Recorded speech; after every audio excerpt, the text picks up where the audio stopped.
Gemo. Hedduna gargaartii waan manzumaatti. Waa'ee manzumaatti. Isiin maggalfate maa daataa jira. Warra teelee gaafa dura teelee irraa fudhatta malee raayyaa lafaa fuudhee naasofne.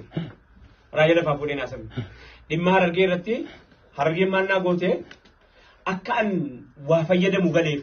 Wanni gargaaru sagalee teelee manzumaatiin iyyee daataa yeroo dhaqee daataa teelee laalu daataa teelee tokkoffaa irratti harargee galfata. Waamicha. Tokko waamicha.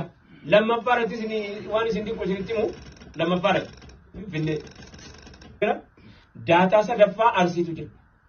Daataa sadaffaa. Daataa afuraffaa daataa arsii fi baalee daataa sadaffaa riijiniin jira tokkicha akkanatti yeroo na agarsiisu daataan arsii fi baalee jira daataa sadaffaa irratti. Daataa afuraffaa jimmatu jira. Akka kanatti daataadhaan naa ka'a tokkoffaa irratti